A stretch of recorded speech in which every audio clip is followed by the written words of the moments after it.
ಬೇಡಿಕೆಗಳನ್ನು ಒಳಗೊಂಡಂತೆ ತಾವೆಲ್ಲರೂ ಕೂಡ ಒಂದು ಮೆಮೊರಾಂಡಮ್ ಅನ್ನು ನಮಗೆ ಕೊಟ್ಟಿದ್ದೀರಿ.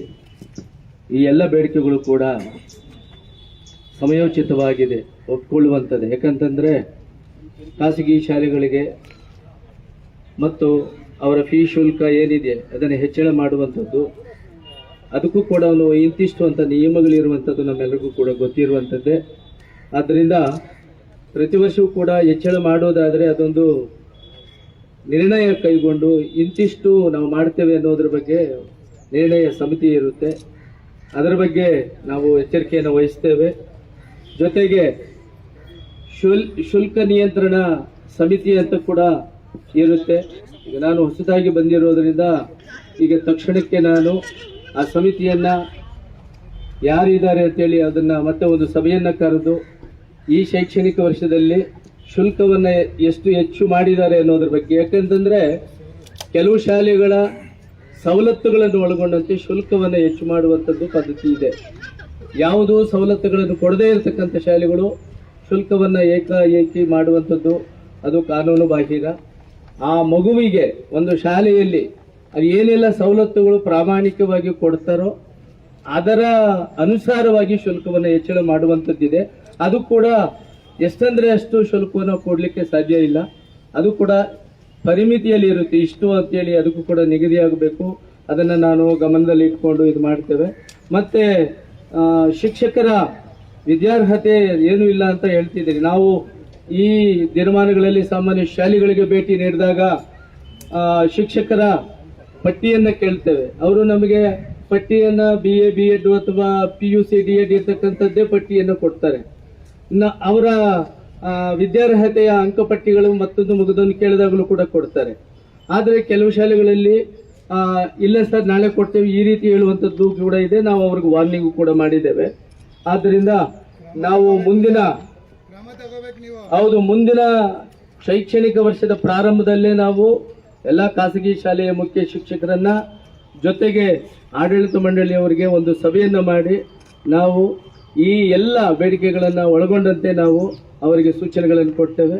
ಜೊತೆಗೆ ಮುಖ್ಯವಾಗಿ ಶಿಕ್ಷಕರನ್ನು ನೇಮಕ ಮಾಡುವಂಥದ್ದು ಕೂಡ ಅಷ್ಟೇ. ಅವರು ಏಕಾಏಕಿ SSLC PUC ಆಗಿರ್ತಕ್ಕಂಥವ್ರು ತಗೊಳ್ಳೋ ಆಗಿಲ್ಲ. D.Ed ಆಗಿರಬೇಕು ಅಥವಾ B.Ed ಆಗಿರಬೇಕು ಅಂತೇಳಿ ಸರ್ಕಾರದ ನಿಯಮ. ಮತ್ತೆ ಆ ಶಾಲೆಗಳಲ್ಲಿ ಕೆಲಸ ಮಾಡ್ತಾ ಇರ್ತಕ್ಕಂಥ ಶಿಕ್ಷಕರಿಗೆ ನೆಫ್ಟ್ ಮೂಲಕ ಬ್ಯಾಂಕ್ ಖಾತೆಗೆ ಅವರ ಸಂಬಳವನ್ನು ಜಮೆ ಮಾಡಬೇಕು ಅಂತ ಕೂಡ ಇರೋದ್ರಿಂದ ಸುಮಾರು ಶಾಲೆಗಳಲ್ಲಿ ಹಾಗೇನೆ ಮಾಡ್ತಿದ್ದಾರೆ. ಇದೆಲ್ಲವನ್ನು ಕೂಡ ಎಚ್ಚರಿಕೆಯನ್ನು ನೀಡುವ ಮೂಲಕ ಅವರಿಗೆ ಸುತ್ತೋಲೆಯನ್ನು ಹೊರಡಿಸಿ ಎಲ್ಲ ವಿಷಯಗಳನ್ನು ಒಳಗೊಂಡಂತೆ ಒಂದು ಮುಖ್ಯ ಶಿಕ್ಷಕರ ಆಡಳಿತ ಮಂಡಳಿಯವರ ಸಭೆಯನ್ನು ಕರೆದು ಸ್ಟ್ರಿಕ್ಟ್ ಆಗಿ ಅವರಿಗೆ ನಾವು ಮಾರ್ಗದರ್ಶನವನ್ನು ಕೊಡ್ತೇವೆ ಅಂತೇಳಿ ಈ ಒಂದು ಬೇಡಿಕೆಗಳನ್ನು, ಈ ಮೆಮೊರಾಂಡಮ್ ಅನ್ನು ನಾವು ನಮ್ಮ ಇಲಾಖೆಯ ಉಪನಿರ್ದೇಶಕರು ಇರ್ಬೋದು, ಮಾನ್ಯ ಆಯುಕ್ತರಿಗೆ ಯಥಾಪ್ರತಿಯನ್ನು ನಾವು ಅಲ್ಲಿಗೆ ಸಲ್ಲಿಸ್ತೇವೆ ಅಂತೇಳಿ ಈ ಸಂದರ್ಭದಲ್ಲಿ ಹೇಳಿ ತಮ್ಮ ಮೆಮೊರಾಂಡಮ್ ಅನ್ನು ಪಡ್ಕೊಂಡಿದ್ದೀವಿ. ಹೌದೌದು, ಬೋರ್ಡ್ ಕಡ್ಡಾಯವಾಗಿ ಹಾಕ್ಬೇಕು. ಯಾಕಂತಂದ್ರೆ ನಾನು ಸುಮಾರು ಶಾಲೆಗಳಿಗೆ ಭೇಟಿ ನೀಡಿದಾಗ ಕೆಲವು ಶಾಲೆಗಳಲ್ಲಿ ಬೋರ್ಡ್ ಹಾಕಿದ್ದಾರೆ, ಕೆಲವು ಶಾಲೆಗಳಲ್ಲಿ ತೀರಾ ಚಿಕ್ಕದಾಗಿ ಹಾಕಿರ್ತಾರೆ, A4 ಸೈಜಲ್ಲಿ ಹಾಕಿರ್ತಾರೆ. ಅದು ನಾವು ಹೇಳಿದ್ದೇವೆ, ಅದು ಯಾರಿಗೂ ಕಾಣೋದಿಲ್ಲ, ನೀವು ಅದನ್ನ ದೊಡ್ಡ ಪ್ರಮಾಣದಲ್ಲಿ ದೊಡ್ಡದಾಗಿ ಅದನ್ನ ಡಿಸ್ಪ್ಲೇ ಮಾಡಬೇಕು ಅಂತ ಹೇಳಿ ಕೂಡ ಹೇಳಿದ್ದೇವೆ. ಅದನ್ನು ಕೂಡ ನಾವು ಅವರಿಗೆ ಮುಂದಿನ ಸುತ್ತೋಲೆಯಲ್ಲಿ ಮತ್ತು ಸಭೆಯನ್ನು ಕರೆದಾಗ ಮಾಹಿತಿಗಳನ್ನು ಕೊಟ್ಟು ಕಡ್ಡಾಯವಾಗಿ ಅನುಪಾಲನೆ ಮಾಡಬೇಕು ಅಂತ ನಾವು ಹೇಳ್ತೇವೆ. Thank you. ಸಮಯ ಅಂತಂದ್ರೆ ಇದು ಶಾಲೆ ಶುರುವಾದಾಗ ಈಗ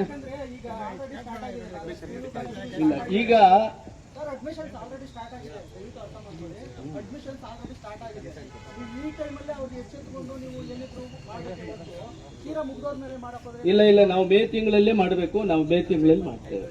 ಏಪ್ರಿಲ್ ಓಕೆ, ನಮ್ಮ ಇದ್ದೇ ಇರ್ತಾರೆ ಅವರು. ಅದನ್ನ ಕಮಿಟಿಯಲ್ಲಿ ಯಾರಿದ್ದಾರೆ ಅಂತ ಮನವರಿಕೆ ಮಾಡಿಕೊಂಡು ಆನಂತರ ಸ್ಟೂಡೆಂಟ್ ರೆಪ್ರೆಸೆಂಟೇಟಿವ್ ಇದ್ದಾರೋ ಇಲ್ವೋ, ಸಂಘಟನೆಗಳ ಕೆಲವು ಪ್ರತಿನಿಧಿಗಳು ಇದ್ದಾರೆ ಇಲ್ವೋ ಗಮನಿಸಿ ಆನಂತರ ಮಾಹಿತಿ ಕೊಡ್ತೇವೆ. ಮೇ ತಿಂಗಳಲ್ಲಿ ಸಭೆಯನ್ನು ಕರೆದು ನಾವು ಅವರಿಗೆ ಒಂದು ಸುತ್ತೋಲೆಯನ್ನು ಕೂಡ ಹೊರಡ್ತೇವೆ ಅಂತ ಹೇಳಿ ಈ ಸಂದರ್ಭದಲ್ಲಿ ಮೆಮೊರಾಂಡಮ್ ಅನ್ನ ಸ್ಟಾಪ್ ಮಾಡಕ್ ಹೇಳಿ ಸರ್. ಇವಾಗ ಅಡ್ಮಿಷನ್ ಆಗ್ತಾ ಇದೆಯಲ್ವಾ, ಈಗೆಲ್ಲ ವಸೂಲ್ ಮಾಡ್ಬಿಟ್ಟಿರ್ತಾರಲ್ವಾ, ನೀವು ಮೇ ತಿಂಗಳಲ್ಲಿ ಸಭೆ ಮಾಡಿದ್ರೆ ಆಲ್ರೆಡಿ ಇಲ್ಲ ಇಲ್ಲ ಇಲ್ಲ ಆ ತರ ಇಲ್ಲ.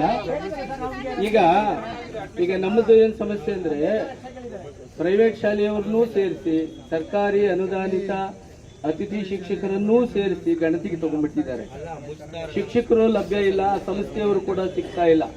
ಆದ್ದರಿಂದ ಮೇ ತಿಂಗಳಲ್ಲಿ ನಾವು ಸಭೆಯನ್ನ ಕರೆದು ಕಡ್ಡಾಯವಾಗಿ ಅವರಿಗೆ ಮಾರ್ಗದರ್ಶನವನ್ನು ಕೊಡ್ತೇವೆ.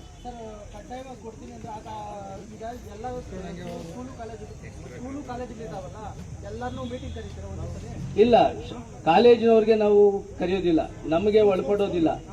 1 to 10th ಮಕ್ಕಳಿಗೆ ಮಾತ್ರ, ಆ ಶಾಲೆಗಳಿಗೆ ಮಾತ್ರ ಮುಖ್ಯಸ್ಥರನ್ನು ಕರೆದು ನಾವು ಅವರಿಗೆ ನಮ್ಮ ಗುರುಭವನದಲ್ಲಿ ಮಾಹಿತಿ ಕೊಟ್ಟು ಅವರಿಗೆ ಮಾರ್ಗದರ್ಶನ ಕೊಡ್ತೇವೆ, ಸುತ್ತೋಲೆಯನ್ನು ಕೊಡ್ತೇವೆ, ಸ್ಟ್ರಿಕ್ಟ್ ಆಗಿ ವಾರ್ನ್ ಮಾಡ್ತೇವೆ. ಹೌದೌದೌದು. ಏನ್ ಹೇಳಿ? ಯಾಕಂದ್ರೆ ಸರ್ ಈಗ ಸ್ಕೂಲು ಎಲ್ಲ ಕರೀತಿದ್ದೀರಲ್ವಾ, ಆ ಟೈಮಲ್ಲಿ ಸಂಘಟನೆ ಇನ್ವೈಟ್ ಮಾಡೋದು ನೋಡ್ತೀವಿ ಸರ್, ಅದನ್ನು ಇದರ ಸಾಧ್ಯತೆ ಇದ್ರೆ ಕರೀತೀವಿ. ಯಾಕಂದ್ರೆ ಪೇರೆಂಟ್ಸ್ ಇದ್ದಾಗ ಯಾಕಂತಂದ್ರೆ ಡೈರೆಕ್ಟ್ ಮಾತಾಡಿದ್ರೆ ಅಲ್ಲಲ್ಲ ಎಲ್ಲ ಸಂಘಟನೆಗಳನ್ನು ಕರೆದಲ್ಲಿ ಮತ್ತೆ ಗೊಂದಲ ಆಗುವಂಥದ್ದು ಮತ್ತೆ ಆ ಥರದ್ದಾಗುವ ಸಾಧ್ಯತೆ ಅಲ್ಲ ನೋಡ್ತೇವೆ ನಾವು. ನೋಡಿ, ವಿದ್ಯಾರ್ಥಿ ಕನ್ಸರ್ನ್ಡ್ ಯಾವುದು ಕೆಲವು ಸೂಕ್ತವಾಗಿರ್ತಕ್ಕಂಥ ಸಂಘಟನೆ ಅವರಿದ್ರೆ ನಾವು ಕರಿತೇವೆ.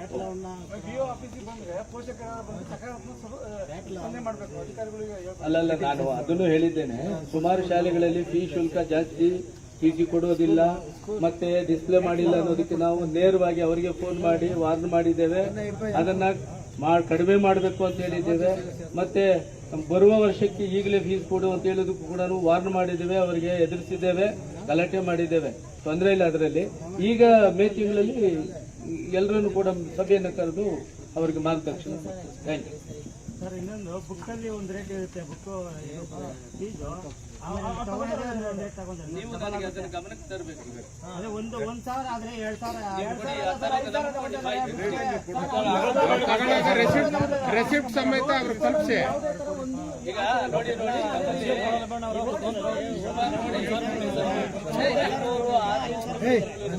500-600 ಶಾಲೆಗಳು ಖಾಸಗಿ ಶಾಲೆಗಳಿದೆ.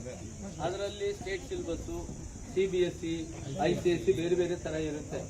ಒಂದೊಂದು ಸಿಲೆಬಸ್ ವ್ಯಾಪ್ತಿಗೆ ಒಳಪಡ್ತಕ್ಕಂಥ ಶಾಲೆಗಳಲ್ಲಿ ಕೂಡ ವಿಭಿನ್ನವಾಗಿ ಶುಲ್ಕವೂ ಕೂಡ ಇರ್ತದೆ. ICSE ಮತ್ತೆ CBSE ಬೇರೆ ಬೇರೆ ತರ ಇರ್ತದೆ. ಆದ್ರಿಂದ ಈಗ ನಾವು ಸ್ಟೇಟ್ ಸಿಲೆಬಸ್ ಒಂಥರ ಇರ್ತದೆ. ಸಾಮಾನ್ಯವಾಗಿ ನಮಗೆ ನೇರವಾಗಿ ಒಳಪಡ್ತಕ್ಕಂಥದ್ದು ಸ್ಟೇಟ್ ಸಿಲೆಬಸ್ನ ಶಾಲೆಗಳು.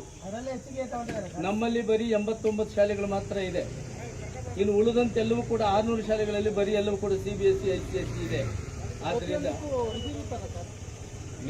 ಸ್ಲಾಬ್ ಅನ್ನೋದು ಇರುತ್ತಲ್ವಾ? ಹೌದೌದು. ಓಕೆ, ಈಗ ನಾವೊಂದು ತೀರ್ಮಾನಕ್ಕೆ ಬರೋಣ. ಒಂದ್ ನಿಮಿಷ. ಈಗ ನಮ್ಮ ಮನವಿ ಪತ್ರವನ್ನ ಸ್ವೀಕಾರ ಮಾಡಿದಂತ BO ಸಾಹೇಬರಿಗೆ ಧನ್ಯವಾದ. ನಾವು ಮುಂದೆ ಇವಾಗೇನು ಮೇ ತಿಂಗಳು ಅಂತ ಹೇಳಿದಾರೋ, ನಿಮ್ದು ಯಾವುದೇ ಸಮಸ್ಯೆ ಬಂದ್ರು ಕೂಡ ಇಲ್ಲಿ ಕಂಪ್ಲೇಂಟ್ ಮಾಡೋಣ. ಕಂಪ್ಲೇಂಟ್ ಮಾಡಿದಾಗ ಅವಾಗ ಅವ್ರಿಗೆ ಅರ್ಥ ಆಗ್ತದೆ. ಯಾಕಂದ್ರೆ ನಾವು ಸುಮ್ಮನೆ ಎಲ್ಲ ನಿಂತ್ಕೊಂಡು ಮಾತಾಡಬಹುದು. ಏಕದಮ್ ಬಂದು BO ಅಧಿಕಾರಿಗಳನ್ನ ಭೇಟಿ ಮಾಡಿ ಅವ್ರ ಮುಖಾಂತರ ನಾವು ಕ್ರಮ ಜರುಗಿಸೋದಕ್ಕೆ ಮುಂದಾಗೋಣ. ಮತ್ತೆ BO ಸಾಹೇಬ್ರಿಗೆ ಹೇಳ್ತಾ ಇದೀವಿ, ಕೂಡಲೇ ಮೇ ತಿಂಗಳಲ್ಲಿ ಬೋರ್ಡ್ ಹಾಕ್ಬೇಕು ಅಂತ ಹೇಳಿದ್ರೆ ಅದನ್ನ ಹಾಕ್ಸೋದಕ್ಕೆ ಮುಂದಾಗಬೇಕು. ಮತ್ತೆ ಟೀಚರ್ಸ್ ಸಂಬಂಧಪಟ್ಟಂಗೆ ಯಾವ್ದಾದ್ರು ನಮಗೆ ಮಾಹಿತಿ ಬಂದ್ರೆ, SLC ಫಸ್ಟ್ PU ಪಾಸ್ ಆಗಿರುವಂತ ಅಂತವ್ರ ಯಾರು ಬಂದ್ರೆ ನಮಗೆ ಮಾಹಿತಿ ಇದ್ರೆ ನಾವು ಕೊಡ್ತೀವಿ. ಅಂತವ್ರ ಶಿಕ್ಷಣ ಸಂಸ್ಥೆ ಮೇಲೆ ಕ್ರಮ ಜರುಗಿಸಬೇಕು. ಮತ್ತೆ ಟೀಚರ್ಸ್ ಹೇಳಿದೀವಿ, ಮತ್ತೆ ಬೋರ್ಡ್, ಮತ್ತೆ ಸುತ್ತೋಲೆ ಪ್ರತಿ ಸ್ಕೂಲ್ಗೂ ನಾವೇನ್ ಕೊಟ್ಟಿದೀವೋ ಮನವಿ ಪತ್ರವನ್ನ, ಅದು ಸುತ್ತೋಲೆಗಳು ಹೋಗ್ಬೇಕು ಅನ್ನೋದು ಮುಖ್ಯವಾಗಿ. ಇಷ್ಟು ಹೇಳ್ತಾ ಮುಂದೆ ನಾವು ಹೋರಾಟನೂ ಕೂಡ ಮುಂದೆ ರೂಪಿಸ್ತೀವಿ. ನೀವೇನಾದ್ರೂ ಕ್ರಮ ಜರುಗಿಸಿಲ್ಲ ಅಂದ್ರೆ ಇನ್ನೂ ಉಗ್ರವಾದ ಹೋರಾಟವನ್ನ ರೂಪಿಸಬಹುದಲ್ವಾ? ಮೇ ತಿಂಗಳು 15 ದಿನದೊಳಗೆ ನಮಗೆ ಎಲ್ಲಾ ಸ್ಕೂಲಲ್ಲೂ ಬೋರ್ಡ್ ಇಲ್ಲ ಅಂದ್ರೆ ಮೇ ತಿಂಗಳು 15ನೇ ತಾರೀಕು ಮೇಲೆ ಹೋರಾಟ ಸ್ಟಾರ್ಟ್ ಮಾಡೋಣ. ಹೆಚ್ಚು ಎಲ್ಲಾ ಭಾಗದಲ್ಲೂ ಕೂಡ ಜನ ಮೊಬಿಲೈಸೇಷನ್ ಮಾಡೋಣ, ವಿದ್ಯಾರ್ಥಿಗಳನ್ನ ಕರೆಸೋಣ. ತಾಲೂಕು ಆಫೀಸು ಮತ್ತೆ BO ಅಧಿಕಾರಿಗಳು ಮುತ್ತಿಗೆ. ಈ ಸರಿ ಏನೋ ಬರೀ ಬಂದು ಕೂತಿದೀವಿ, ಬೀಗ ಜಡಿಯೋ ಕೆಲಸ. ನೆಕ್ಸ್ಟ್ ಬೀಗ ಜಡಿಬೋದಲ್ವಾ? ಆಫೀಸ್ ಬೀಗ ಜಡಿಯೋಣ, ಆಗ್ಬೋದಾ? ಓಕೆ. ಹಂಗಾಗಿ ಈ ಹೋರಾಟನ ಕೊನೆ ಹಂತಕ್ಕೆ ಬಂದಿದ್ದೀವಿ. BO ಅಧಿಕಾರಿಗಳಿಗೆ ಧನ್ಯವಾದ. ಅವರು ಹೋಗ್ಬೋದು. ಮತ್ತೆ ಎಲ್ಲರಿಗೂ ಕೂಡ ಈ ಹೋರಾಟದಲ್ಲಿ ಭಾಗವಹಿಸಿರುವಂತವ್ರಿಗೆ ಸುನಿಲ್ ಅವರು ಧನ್ಯವಾದವನ್ನ ಹೇಳ್ಬೇಕು ಅಂತ ಹೇಳಿ ವಿನಂತಿ ಮಾಡ್ತಾರೆ.